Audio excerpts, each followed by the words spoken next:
TV with a special here, Ingram Jones, at the BUFF, the British Urban Film Festival. The director, the CEO, the man behind it all. Emmanuel? Hi. How are you? I'm very well, very well. Thank you so much for talking to BWTM TV, and, you know, wow. What can I say? I'm glad you like it. Well, it's nice, BUFF. Was that the artwork or the festival?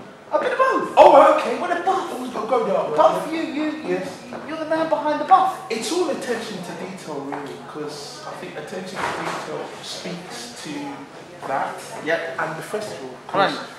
If we care about this, then obviously with the film festival, we'll care about the films as well. So there's ways and means to our methods. So how did it all come about?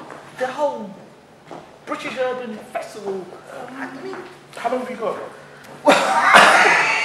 Question is, how long have you got? Okay, I'll try and break it down. All right. Basically, I've been doing film festivals, organising events of this ilk for over a decade. Right. So I started cutting my teeth with Emmanuel Anyiam-Osigwe, who's one of the first black British filmmakers to establish himself in the UK. Right. And that film that came to prominence was Burning an Illusion, 1981. Right. So since then you've had people like Isaac Jr. come on the scene. And then that generation, nobody heard much. Obviously they were doing their thing, but there was no like steady wave of filmmakers coming through. Right. Lenny Henry was establishing himself in 1984. Did that movie, didn't he? Wasn't it? The one where he kind of dressed as a white guy and... True Identity. True Identity, that's the one, yeah. And obviously you had to go to the States to do that. Exactly. So circa 30 years on, and not really much has changed. You know, black British actors now going to the States. Yes. Lenny Henry crying about diversity in the UK. Yes, so change, act for change, doing great stuff by the way. Indeed. Boom. Yes. So I think we've reached a seminal moment this year whereby you've got what Act for Change is doing, what Lenny Henry is saying. Yes. And obviously BUFF has been doing what it's been doing for 9 years. So literally everything's just kind of come together. And of course all those actors that are, you know, your Idris Elbas, your David Harewood, they've gone to America, they're doing things for themselves. Yes. So that gives us the inspiration and say, you know, if they can do it, we can do it too. But the fact that we have to go to America when we're right here, I guess this... Well, I've been very passionate about the UK. Absolutely. Because there is so much talent here. Right. There are so many hungry people whose voice deserves to be told. And a lot of the media is about suppression. So obviously I'm very conscious when we put on an event like this that we make people care about why we're telling certain types of stories. In an ideal world, the stories that we'd like to tell, anybody can tell or can resonate. So for instance, with a film like Music from Mandela, that's a film that speaks to everybody. Right. When you hear the words Muhammad Ali, it speaks to everybody. Right. So it's very much, as someone quoted, it's about the UK becoming a rainbow nation, getting to that stage. Right. And with the film festival, a word like urban, again, was very conscious because what we wanted to do was to take back that word and redefine it. So a lot of the media, certain people, organisations use that word for certain purposes. But you said the word urban. Yes. Well, media urban black. Is that a stereotype, typical thing to say, or is that what it is, or what is urban? Urban, the way everyone knows it, it's a lazy stereotype. Right. It's a lazy stereotype. So with, well, let's just say one extra, because that was in the news recently with Ed Sheeran, which I won't go into, because one, I'm not into all of that anyway. Right. But so as far as the whole word is concerned, obviously you have the whole situation with Mobo. It's not really a situation anymore, but obviously Mobo's, the press kind of got into that and said, right, what are you trying to say? What is this? What is that? And it's entirely Kanye's prerogative as far as Mobo is concerned, because very much like BUFF, that's a brand. It speaks to a certain audience. Ideally, it should speak to everybody, and I'm sure that's what Kanye had in mind. Right. So obviously with BUFF, we're very much trying to not say something similar. Right. My thing was, how do we look after the filmmakers whose voice was not being heard? So for me, that was the most important thing. And then with the branding, it's all about attention, literally, and then attention to detail, making sure enough of what we do around the standard film screening, if people are caring about that, why is there so much buzz? Why is there so much hype? Why is there so much anticipation? Obviously, when we get to the screening, you kind of buy into all that, and then the experience of watching the film then just takes you to another sphere also. So we're very much making sure we tap into people's gratification, expectation, satisfaction, and when they come away from that, I wouldn't say it will stop them from going to America, like say with actors, for instance. It should then just resonate in people's minds that this is what's happening in the UK. Right. So why do we need to go to America? If you've got Channel 4 supporting it, you've got all these organisations supporting it, obviously we'd like more people to support it, because what we're doing, anybody could have done it. You know, the fact that I started it off 9 years ago, it's like, I wouldn't say it fell into my lap, I just thought, why hasn't this happened yet? This needs to happen, and then we need to just keep on going, and make enough people care about it. Ask you a question. I'm going to ask you a question as I'm asking questions. Africa Channel. Yes. Great. Black British. Blacklist, yeah. Excellent.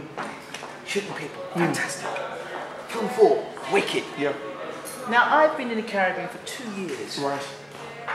There seems to be a disconnect between the Caribbean and the UK when it comes to the soap operas, the films, what the Caribbean and almost what the British do when they go to the Caribbean. There seems to be like disconnect there.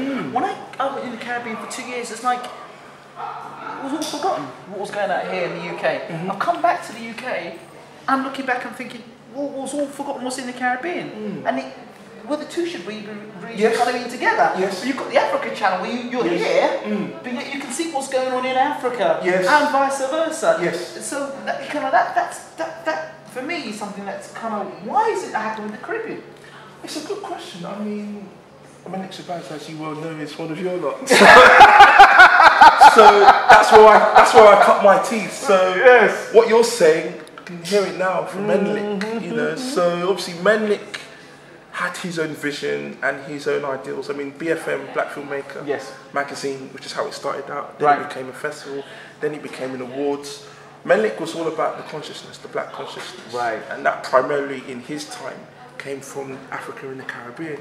So for him, there was always, there had to be a balance. If there wasn't a balance, it had to be leveled up in a certain way, whether it was on screen in terms of content or off screen in terms of who was involved, who was driving, who was maybe bridging that gap as you identified, the disconnect.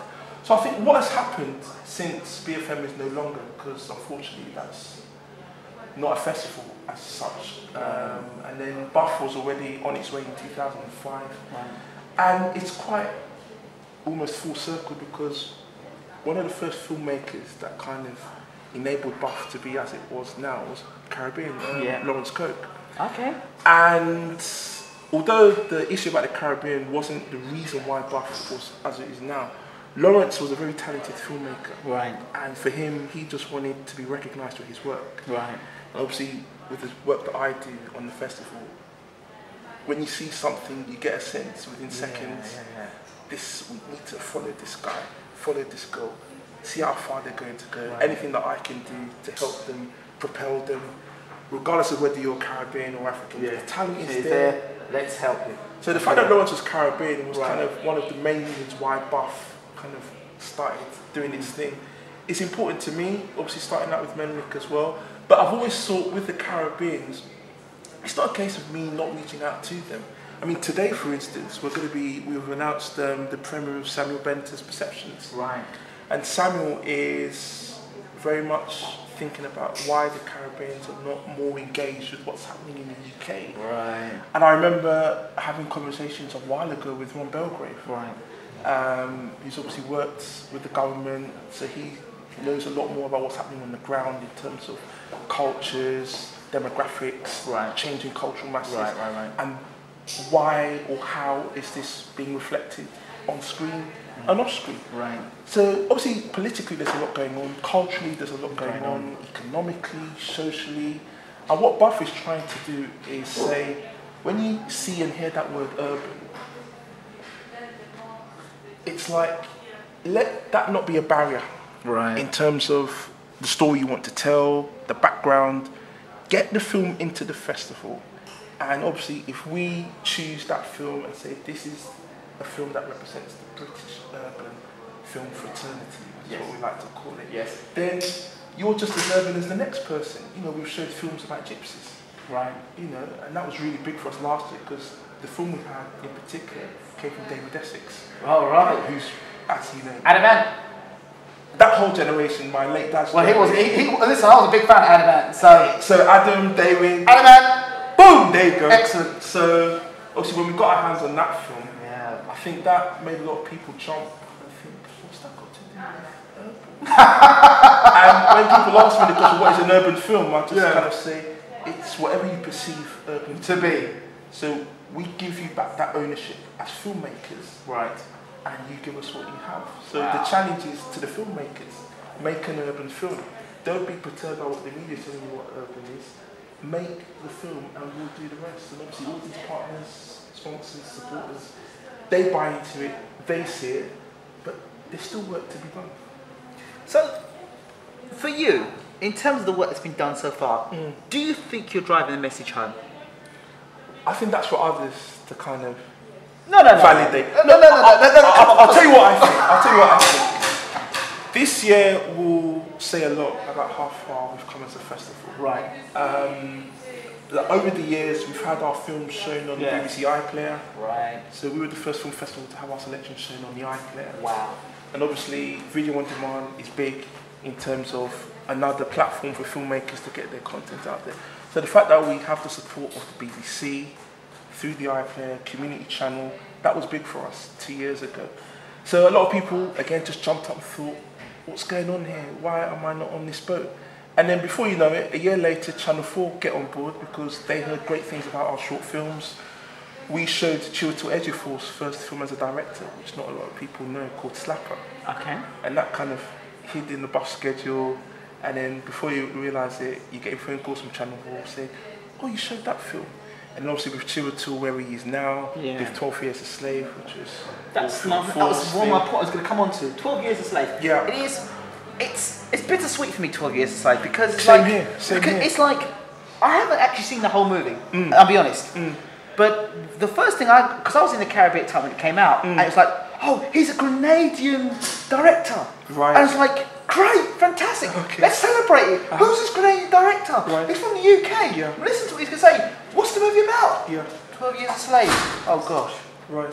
And it's like, why does it have to be that gets an award? Why is it that sort of story that needs to get, such, I think to be fair, because Steve is a great, I love Steve's work. Yes, absolutely. And talking about 12 years. Yes. For me, anyway, and I'm saying for me, because this is all on camera, for me, his best film was Shame.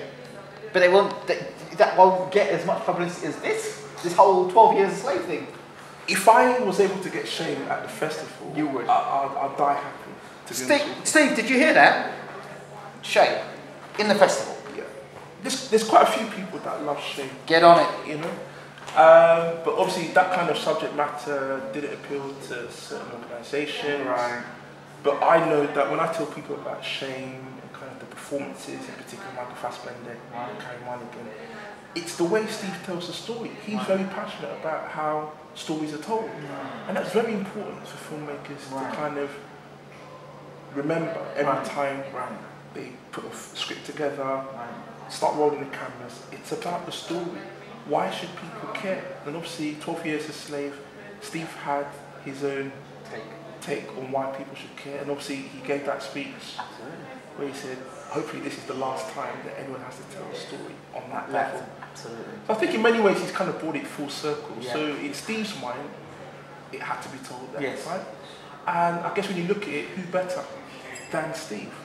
So hopefully we don't need to talk about that anymore. So it's done. So Steve has the last word. So hopefully that should reassure you that it took a Grenadian to just kind of put a force on it. Yeah. Okay, finally, yes. look down the camera. That one. Yep. Tell the people that are watching now, the viewers, why they should come to the British Urban Film Festival and what it is and why they should go out. The British Urban Film Festival is the go-to festival for urban independent talent in the UK. We have so much on offer. I couldn't really tell you on camera what we have on offer because I'm good at teasing, you see. So the best thing to do is go on our website, britishurbanfilmfestival.co.uk. If you're into social media, get on social media. If you're not, why not? So our Twitter address is Buff Enterprises, and that's where you find out all of our premieres this year, including the Trials of Muhammad Ali. We have a unique screening about City of God, 10 years on, what happened to the cast and crew, City of God being a big film, South America and all what's going on there. World Cup, what happened this year. So there's other stories, other issues going on. Fantastic. So really excited to show that. Then we've got the world premiere of Montana, directed by Mo Ali. Looking wicked, trust me. And Mo Ali I'm a great fan of Mo's. He's come a long way since Shank back in 2010, and we're really honoured and delighted that film is going to be part of our festival in September. Wow. And it's the only place where you'll see these films. Nowhere else in the UK will you see these films first. So now you know. Get on the website. Everything you need to know will be on there. And I believe tomorrow we're 40 days away from it all kicking off. So you haven't got long to book your tickets. So I'm not forcing you to do anything, but I'm just putting it out there. 40 days to go. You get to the man himself, Mr. Buff. The Buff. Ingram Jones, Bayloric TV. Pleasure. And you'll be there, won't you? I'm definitely going to be there. We're definitely going to be there. Bayloric TV will be there. Emmanuel, thank you so much. Pleasure. Emmanuel, Bayloric TV, we are out.